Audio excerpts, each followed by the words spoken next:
de ce matin où Richard a souligné le verset 21 du chapitre 2 de 2 Timothée. On a réfléchi un petit peu sur ce passage où il est présenté dans une maison des vases. Dans une grande maison, verset 20 du chapitre 2 de Timothée, je vais relire ce verset-là. Dans une grande maison, on peut voir qu'il y a non seulement des vases d'or, mais il y a aussi des vases d'argent. Il y en a en bois et de terre.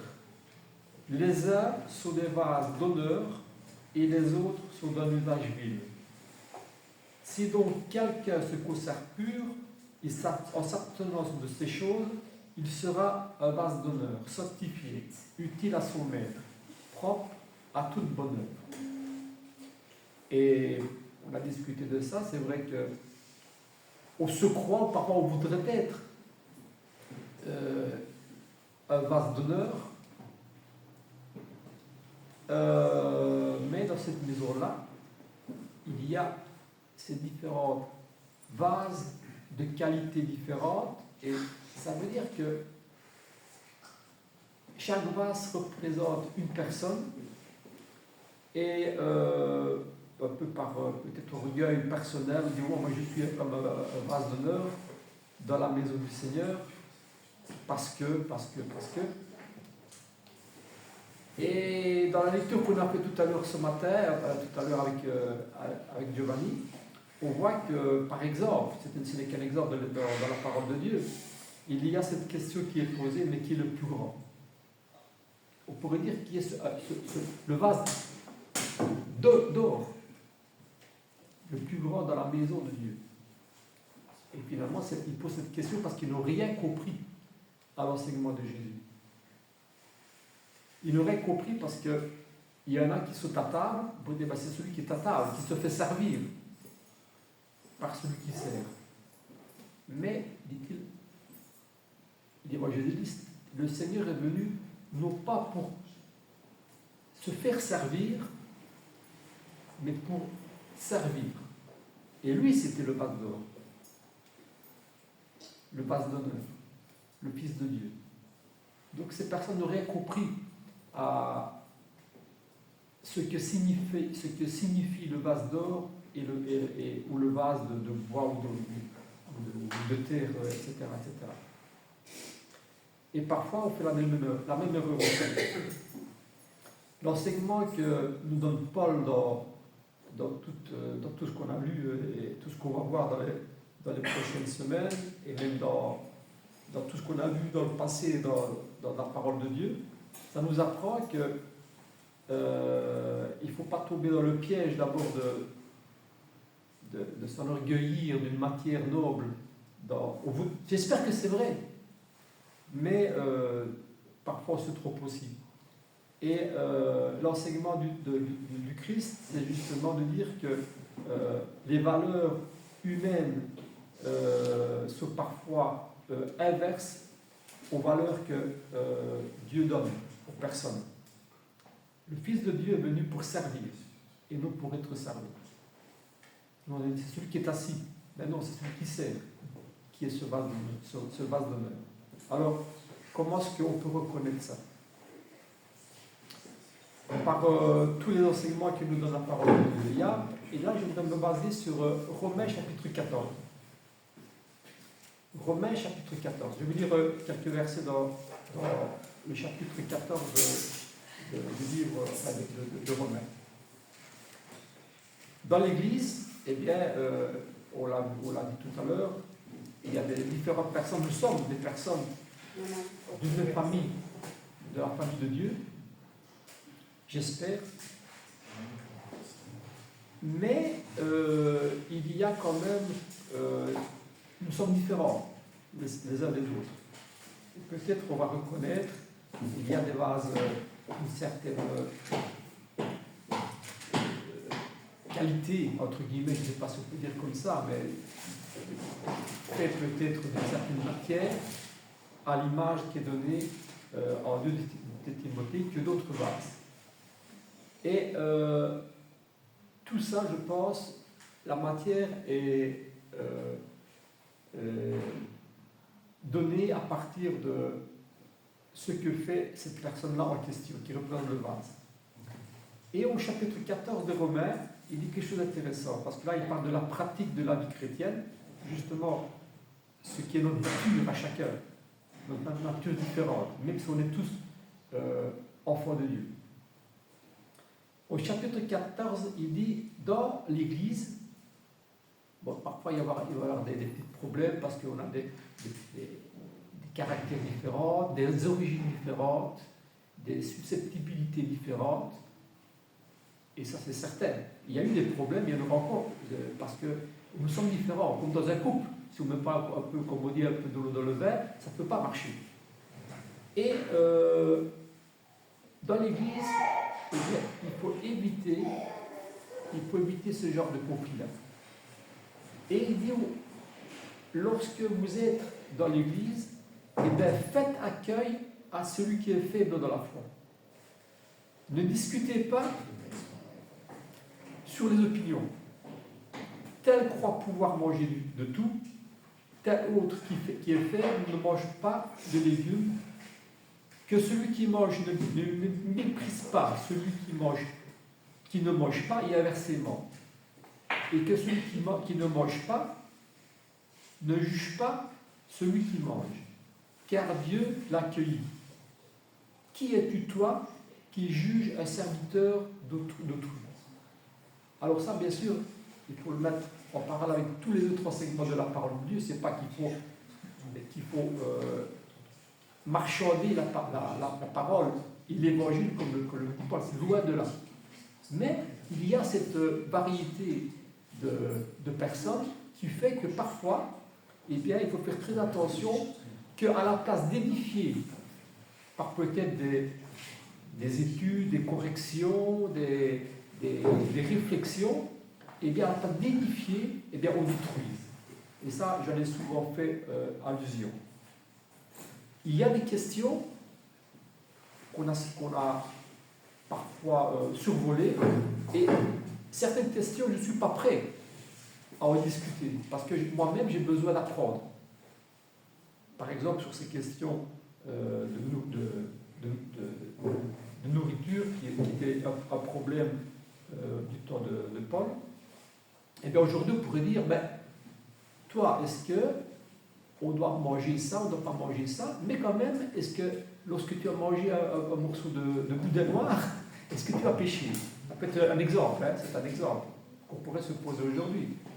Lorsque le temps sera là, est-ce que toi, tu crois que tu peux être enterré dans la terre?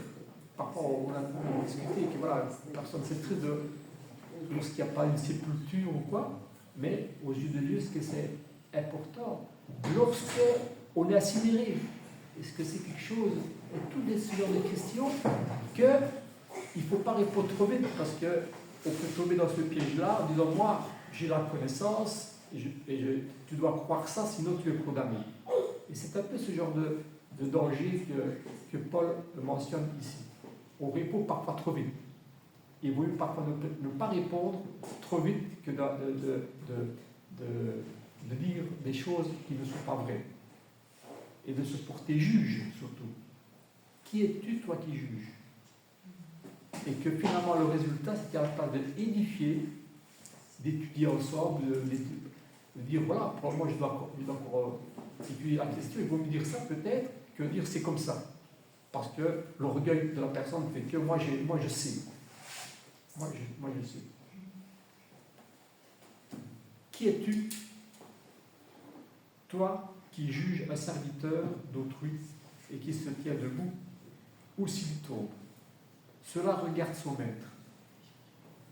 Et le maître, ce n'est pas nous. Maintenant, encore une fois, soyons honnêtes avec la parole de Dieu. Ça, ce sont des questions qui restent encore des questions.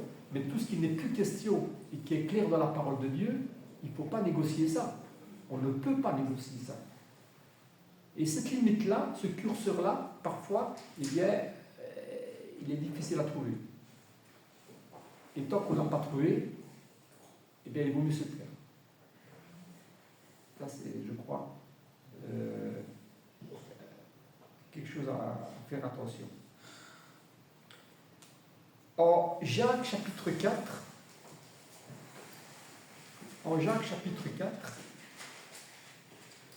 eh bien, parce qu'il y a plein d'enseignements qui sont donnés dans ce sens-là. Par exemple, au verset 11 et 12 de Jacques chapitre 4, eh bien, il parle encore de ça, parce qu'il faut demander l'esprit, bien sûr, il faut essayer d'avoir cette sagesse, demander à Dieu cette sagesse, parce que chacun particulier, lorsque vous discutez avec une personne, si vous discutez avec telle personne ou avec l'autre, il peut y avoir une approche différente, il doit y avoir une approche différente, parce que le but c'est toujours d'édifier. Et ce que je vais dire, ou la façon que je vais m'exprimer avec eux, sera peut-être différente, sans changer la vérité. Mais voilà, c'est ce genre de curseur qu'il faut essayer de bien placer. Et par exemple, au verset 11 du chapitre 4 de Jacques, il dit « Ne parlez pas mal des uns des autres, frères. Celui qui parle mal d'un frère ou qui juge son frère parle mal de la loi et juge la loi. Or, si tu juges la loi, tu n'es pas observateur de la loi, mais tu en es juge. Un seul est législateur et juge. C'est celui qui peut sauver et perdre. Mais toi, qui es-tu? Qui juge ton prochain? Qui es-tu, toi, qui juge ton prochain? Oui, bien sûr, on peut être convaincu de certaines choses, et les choses sont claires dans la parole. Mais ce n'est pas à moi de condamner la personne. Qui es-tu, toi, qui juges?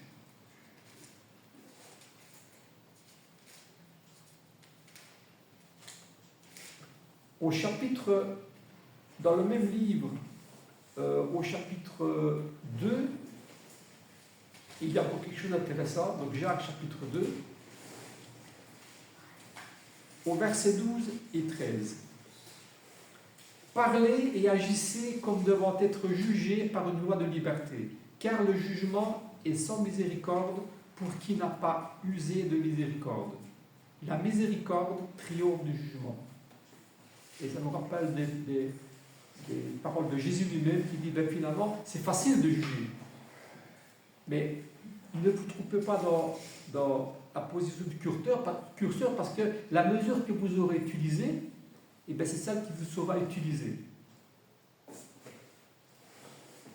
Donc c'est quand même une mise en garde très importante. Donc je vais lire quelques versets de gauche à droite, ce n'est pas grave, hein, si vous ne tournez pas les pages avec moi. Mais pour revenir à Romains,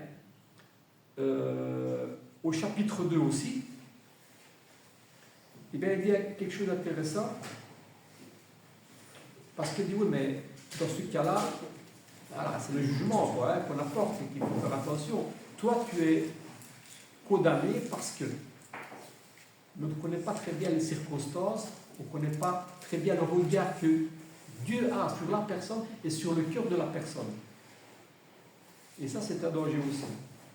Il dit, tous ceux qui ont péché sans la loi, oui, par contre, mais nous, on connaît la loi, on connaît la grâce, on connaît le Nouveau Testament, mais ces gens-là, ben, ce sera comme ça parce que, faisons attention aussi, tous ceux qui ont péché sans la loi périront aussi sans la loi.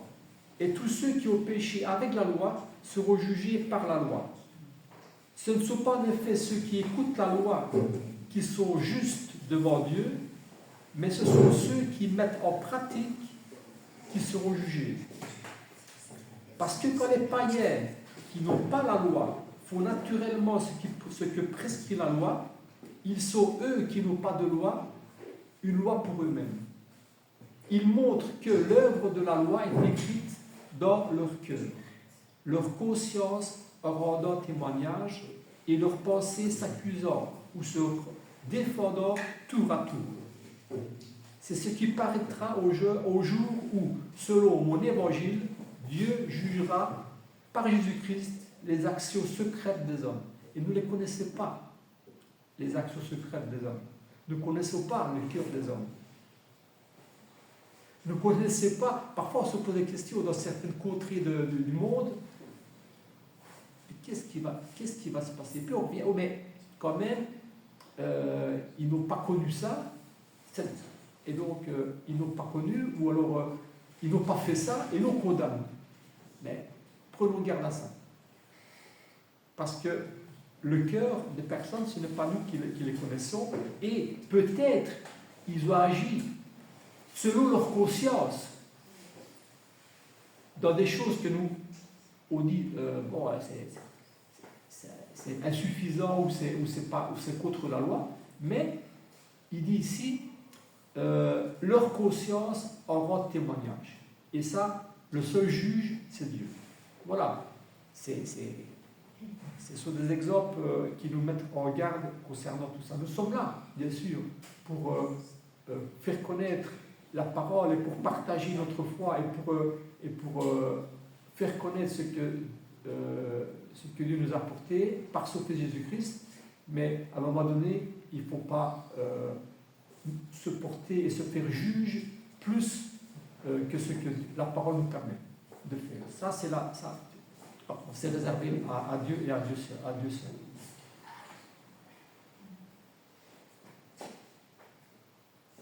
Et puis il dit, pour revenir à Romains chapitre 14, donc qui es-tu, toi qui juges, un serviteur d'autrui? S'il se tient debout ou s'il tombe, ce n'est pas ton affaire, c'est l'affaire du maître de la maison. Et le maître de la maison, ce n'est pas nous, c'est Dieu.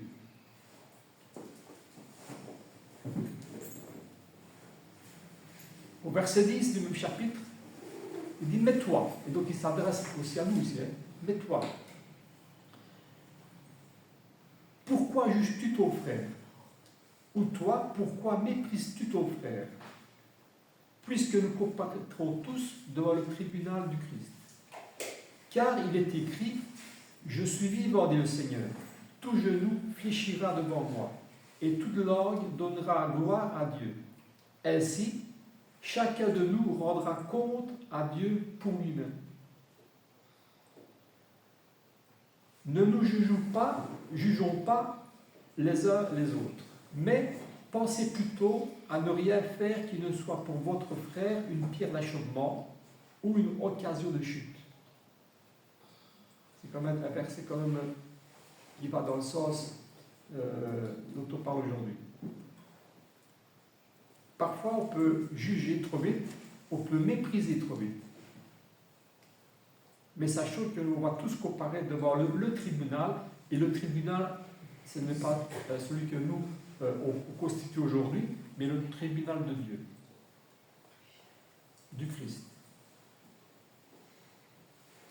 Ne jugez pas trop vite les uns les autres, mais pensez plutôt à ce que nous-mêmes, on peut faire de bien, et que nous ne soyons pas une pierre d'achoppement et une occasion de chute pour celui qui est en face de nous.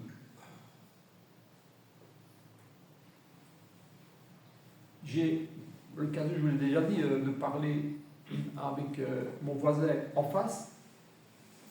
Et voilà, je suis dans ce cas-là, on est dans ce cas-là.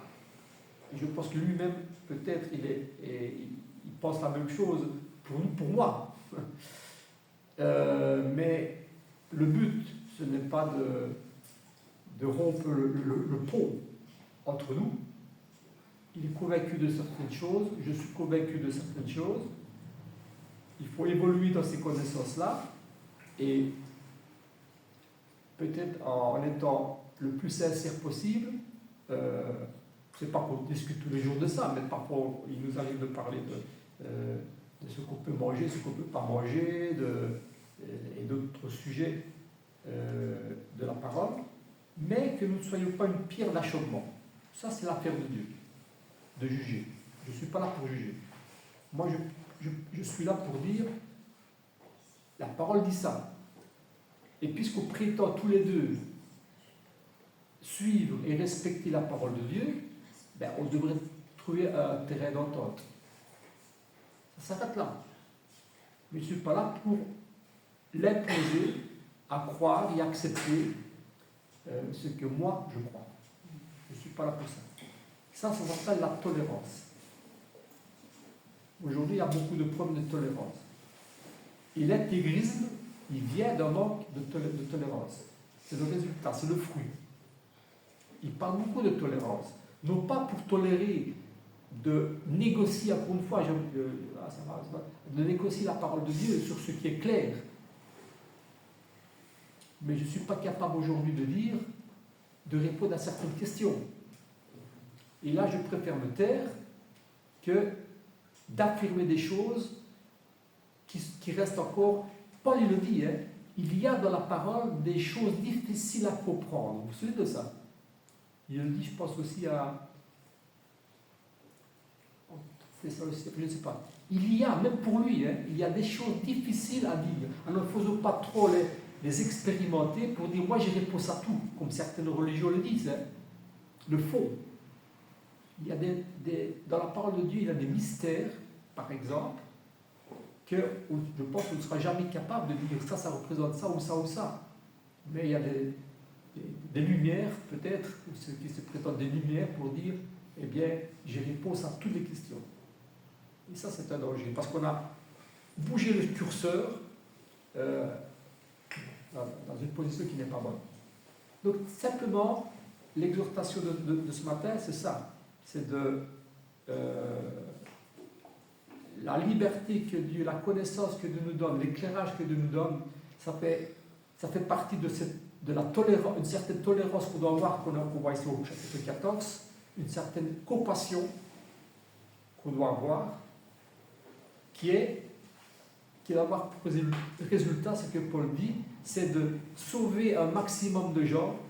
C'est pas nous qui les sauvons, bien sûr, hein. C'est par la connaissance qu'on a de la parole de Dieu, et aussi se sauver soi-même. Paul le dit aussi, hein, même s'il dit parfois, je pourrais être athée pour mes frères, mais il ne faut pas toute la parole. Le but de Paul, c'est ça. Et parfois, il faut payer le prix. Et lui, le paye le prix. Et au verset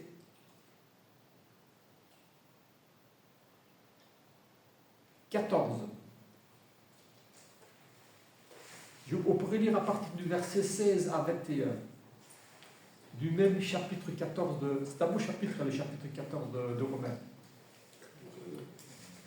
Parce que c'est un mélange de respect total de la parole, dans tout ce qui est affirmé et clair, avec tout ce qui est encore difficile à comprendre.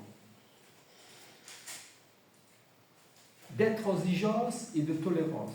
Et ça, c'est là qu'il y a le problème. Hein. Et il dit au verset 16 du chapitre 14, que votre privilège ne soit pas un sujet de calomnie. Car le royaume de Dieu, ce n'est pas le manger ou le boire, mais la justice, la paix, la joie par le Saint-Esprit. Celui qui sert Christ de cette manière est agréable à Dieu et approuvé des hommes. C'est pas facile d'être agréable à Dieu et d'être approuvé des hommes. Sauf si on reste dans la limite que Dieu nous a donnée. Ainsi, donc, recherchons ce qui contribue à la paix, à l'édification mutuelle. Pour un aliment, ne détruis pas l'œuvre de Dieu. À la vérité, toutes choses sont pures, mais il est mal à l'homme, quand il mange, de devenir une pierre d'achoppement. Il est bien de ne pas manger de viande, ne pas boire de vin, et de s'abstenir de ce qui peut être pour ton frère une occasion de chute, de scandale et de faiblesse. Cette foi que tu as, garde-la pour toi, devant Dieu. Heureux celui qui ne se condamne pas lui-même dans ce qu'il approuve, mais celui qui a des doutes au sujet de ce qu'il mange est condamné, parce qu'il n'agit pas selon sa conviction ou sa conscience. On en parlait beaucoup de la conscience. Tout ce qui ne résulte pas de la foi est péché. Donc, faisons attention aussi. Et puis, le premier verset du chapitre 15, c'est assez étonnant lorsqu'il dit nous qui sommes forts, nous devons supporter les faiblesses de ceux qui ne sont pas. Et de ne pas se complaire en nous-mêmes. Est-ce que nous qui sommes forts, nous croyons un vase de grande qualité, mais parfois on se trompe. Nous qui sommes forts, eh bien, nous devons supporter les faiblesses de ceux qui ne le sont pas. Et chacun de nous, on se croit dans ce cas-là. Moi, je vais supporter mon frère ou ma soeur parce que je suis fort. Mais à un moment donné, on se trompe. On se trompe, on n'est pas tous forts. Et ce n'est pas toujours l'autre le faible. Le seul moyen de savoir ça, c'est de se référer encore une fois à la parole de Dieu, de connaître encore une fois ce qui est clair, de respecter ce qui est clair, et de ne pas négocier ça, en passant le curseur des choses encore qui restent des mystères ou qui restent inexpliqués de la parole, et de ne pas s'enorgueillir en disant « moi, je sais que ». Voilà, c'est une mise en garde simplement, pour moi-même, pour commencer, et pour chacun on dépasse ces limites-là. Voilà, réflexion par rapport à ces vases pour voir de Timothée.